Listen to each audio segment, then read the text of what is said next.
Today is Wednesday, Parashat Vayehi. Parasha of this week, Parashat Vayehi, tells us of the passing of Yaakov Avinu. The first word Vayehi, which means and Yaakov lived, has a numerical value of 34.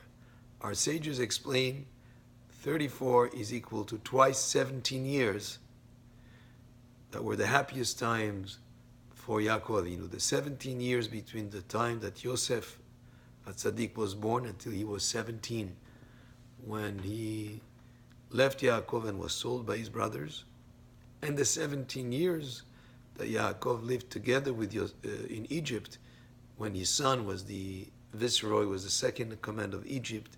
These were also the happiest 17 years. Together with the first 17 years makes 34, which was the years that is hinted by the word Vayehi.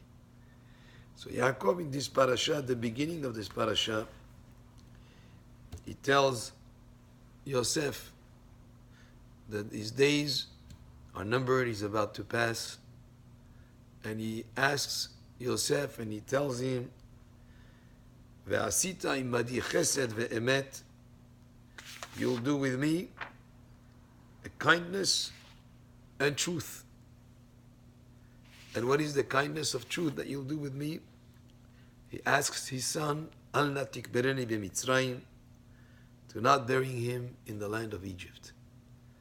And from this pasuk, we understand a couple of ideas. Number one is Yaakov wanted to make sure that the settlement of the Jews in Egypt was only temporary, that they would always have some kind of connection to the land of Israel. By him asking him to be buried in Eretz Israel, even though he could have been laid to rest in Egypt with great pomp and a lot of respect, because he was the father of the second of command, he preferred to be taken to Hebron, to Me'arat HaMachpelah, where Abraham and Yitzchak were buried, and a connection that is for the Jewish people throughout every single generation ever since, that we always, no matter where we are, anywhere in the world, we feel that strong connection to Israel, and that to Eretz HaKodesh, to the Holy Land. That's what Yaakov was insinuating in a way, by, hey, we may be like very comfortable in Egypt, you, Yosef, are the second in command, we have the land of Goshen, everything is wonderful, and everything is very comfortable, but never forget that our true home is in Eretz HaKodesh, and we should merit that the Mashiach should come soon, so we have immediately in Eretz Yisrael with the rebuilt temple. There is another message that is given through this pasuk, Chesed ve'emet. He asks him to do kindness and truth. And Chachamim explain, Chesed shel emet. Rashi explains this pasuk, Chesed she'osim im hametim, kindness that you do with someone who passed away, Hu chesed shel emet. It's a true act of kindness, she'eno metzapeh letashlum gemul, because the person doesn't expect any favor back. In other words, you're going to do a favor to the person who passed away, you're not expecting that he would give you a favor back because he's no longer here. And from this we understand also the great value of chesed that we do when it has to do with taking care of members of the community, that unfortunately if they have somebody who passes away, when you come to a funeral, when you help them with whatever it is to bring them comfort, it's a true act of kindness, because you may be doing things for the people who are related to a person who passed away, but also you're showing respect for the person who passed away, and that is something that is a favor, an act of kindness, where you don't expect anything back from them.